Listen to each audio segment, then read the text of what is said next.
Technobabble logo design.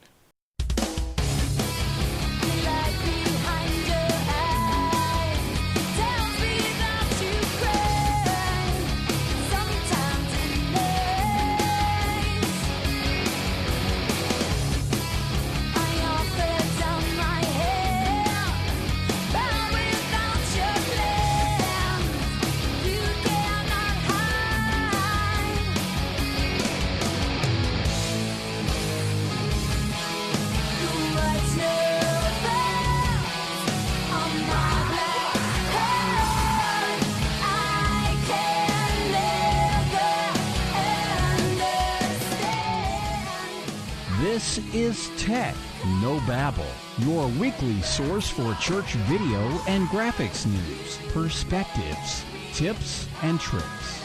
And now here's your host, Paul Clifford. Thanks everyone, and welcome again to another episode of Technobabble. Hey, join the conversation. Head over to trinitydigitalmedia.com/contact, and you can find all my contact information there. I won't bore you by going through all of it, but whenever you send in a question, I include that in the live Q&A show, which records tomorrow at 11 a.m. Eastern, 8 a.m. Pacific, 4 p.m. UTC on churchtechcast.com. Well, this records on Thursdays at exactly those same times, so I'd love for you to join me if you're watching this on a delay, if you're listening later, and you can see my somewhat messy office behind me, and really just interact, give your feedback. That's what I'm looking for here. I want to make this the best show I can for each and every one of you. I want people all over the world to say, yeah, I didn't know how to do this, and so then I watched Technobabble, or I was on the churchtechcast.com network and I learned something new, and we were just able to spread the gospel that much more efficiently, and that's my goal. So, without further ado, speaking of efficiently, let's get started with the show here today. So, I'm talking about logo design. Now, the reason that I bring this up is I've seen more than once people have logos and they say, hey, I just designed this, what do you think? And then you look at it and it's horrible. And it's not that they're horrible in their artistic ability, it's that they don't understand what a logo is for and what it should do. So the very first thing I want you to do when you're designing a logo is I want you to look at a lot of corporate logos. I know you're thinking, but I'm a church. Okay, look at a few of the denominational logos. What I'm trying to get you to do here is look for the work of people that have done just a phenomenal job, that are paid to do this, that's what they do for a living. Because I think that when you do that, you'll see that their logos in stark contrast to many of the logos designed by people that, while not amateurs, are not high-level professionals, are remarkably different. So, let's look at McDonald's. Now, if a church logo designer was going to design a McDonald's logo, they'd have a hamburger, they'd have some fries behind it, maybe a drink in the foreground, something like that. It would have four color printing, and it would have a lot of small lines. Let's look at FedEx. FedEx, if a church logo designer designed it, it would have a package, maybe on a truck. So maybe the logo itself would be a package on a truck. And again, lots of colors, lots of fine lines. What about Amazon?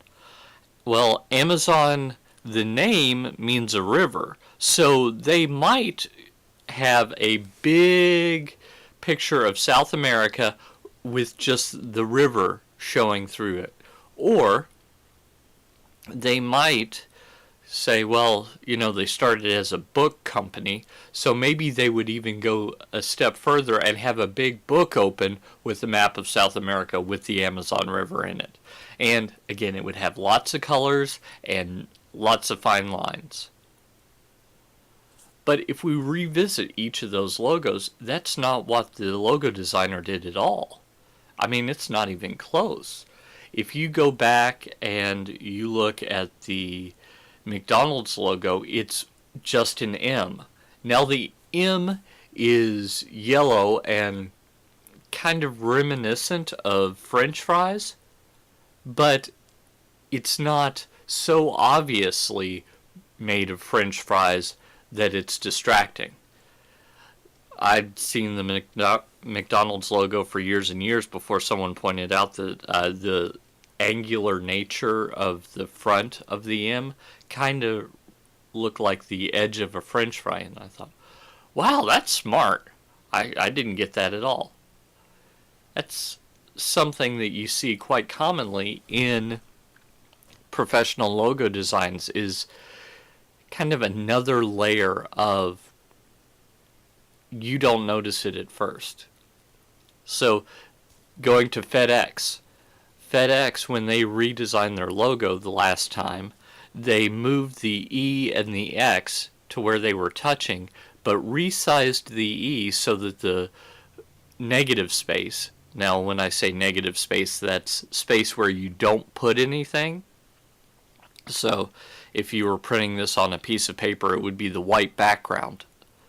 If it was an 8.5 by 11 white piece of paper. So the white background, the negative space, of the E and the X, they come together to form an arrow. An arrow going from left to right. So kind of a, we're going forward kind of subliminal, well, maybe not subliminal, because you can see it. It's just not obvious. An arrow saying we're going forward kind of feel. Now go to Amazon. Amazon has what looks to be kind of a smile under the, starting with the A and ending with the Z. Kind of looks like a smile, like, oh, you're happy because you bought something from Amazon. But what's also funny is the smile is also an arrow. It's an arrow that starts at the A and ends at the Z, so you can also say they have everything from A to Z. Another fun little kind of subtle message in that logo. Now, look at those three logos. What is a characteristic of them? First, they don't use a lot of colors. The McDonald's logo uses primarily yellow. The FedEx logo uses 2 colors. The Amazon logo is fairly simple. Secondly, the colors aren't necessary for the logo to exist. So, I was working, or someone submitted a logo for critique, and I looked at it, and the very first thing I did is I made it grayscale.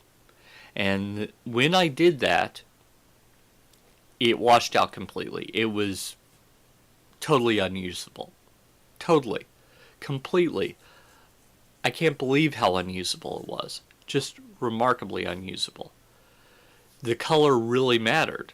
So, what would this person have done, and this is going to be one of our tests here in a minute, if they wanted to put it on an embroidered t-shirt or an embroidered golf shirt, but they didn't want to pay for all the different thread colors? Would have gotten very expensive if they paid for it, or totally unusable if they didn't. So that's a problem. So these corporate logos, for example, have very few colors, and they're fairly simple. They also include, whenever possible, a little subtlety to the logo, that if you spend enough time with it, you notice that there's something else there. And I think that that's another hallmark of really great professional logos. I saw there's a guy that does professional logos. His name is Jacob Glass, something like that. And his personal logo looks like a pencil. So he designed a logo for himself, and it's kind of a pencil made out of his name. Subtle, because he does logo work. He draws. That's what he does. So the pencil makes perfect sense for him. Maybe it's Cass, Jacob Cass. That sounds right. So that's something else, is the subtlety of a logo. Now, let's also talk about fine lines. You don't want your logo to have so many fine lines that as you shrink it down to be on a business card, or blow it up to have it on, let's say, a billboard, that as you do these two things, that you find, oh, I lose some of the detail, or wow, that just doesn't look right in that size. You want to imagine it in every possible situation you could think of, from the smallest version of the logo to the largest version of the logo, from black and white to full color. And you want it to work well in all those situations. If your logo is representative of something, if it's a drawing, the logo should look like, well, it should tell a story, and that's something that's definitely necessary as part of the logo design. Now, it might just say, hey, we're simple. My church's logo, for example, is a simple logo. It looks a little like the DirecTV logo, but it's like diamond shaped as opposed to square. So it's got that kind of curvy, it's just got a curve in it, in the negative space. Now, why does it have that curve? Our church is about people being on their journey towards Christ and eventually coming to meet Him. So, since it's about that, the logo is supposed to be, this is the path you take. But it's kind of subtle. The name of our church is Quest, so you could also say, oh, well, this is a corner of the Q in Quest. Subtle. It's one color. Blue. That's it. So it's a subtle, simple logo. Our previous logo was an oval around the word Quest with Community Church underneath. That was fine. And when you remove the words, the oval still looked about the same. So I think that there's something to be said for having a logo that, unless the words are the logo themselves, like Google, like you couldn't remove the word Google from the Google logo and still have anything, because that's the entire logo. But you could remove the word Yahoo from the Yahoo logo, and the exclamation point would be kind of the logo piece of the logo, as opposed to the name. Kind of like the M in McDonald's is the logo, and you can remove the Donald's and still see the logo there. So I think that there's actually something to be said for, unless your logo is a word, which that's a perfectly viable thing to do, but if your logo is not a word, if you remove the words that go with the logo, the name, the mission statement, whatever you're putting there, it should be clear, hey, this means something.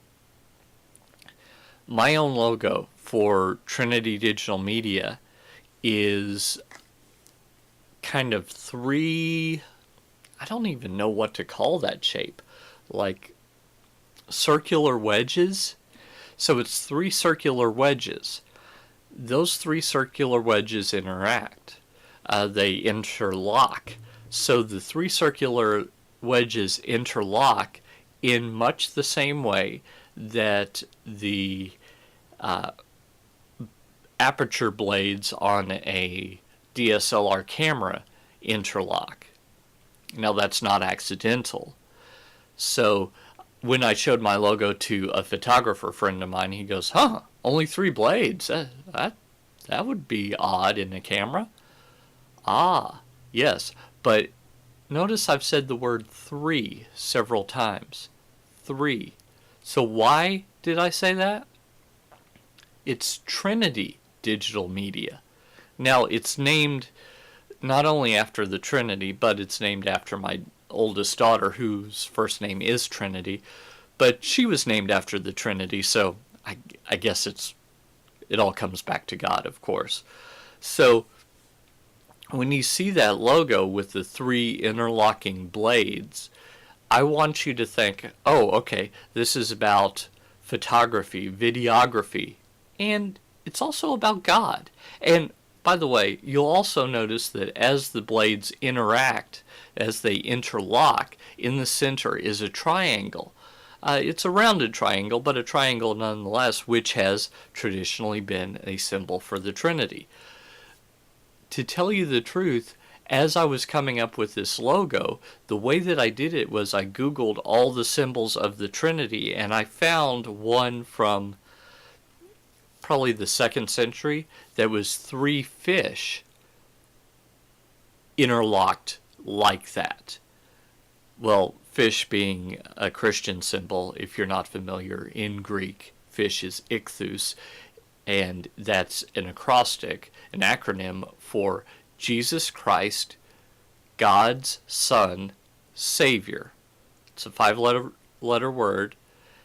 Iota, Jesus. Wow, I'm blanking on my Greek. Iota, Jesus. Chi, Christ. Theta, which is the first letter of God. Huios begins with upsilon, first letter of Son, and soterion begins with sigma, ichthus.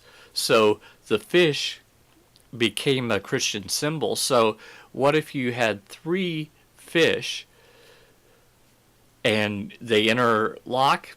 That's a symbol of the Trinity. Well, I removed the fish, replaced it with the more modern blades of an aperture. You could also say, and this just occurred to me as I'm talking, that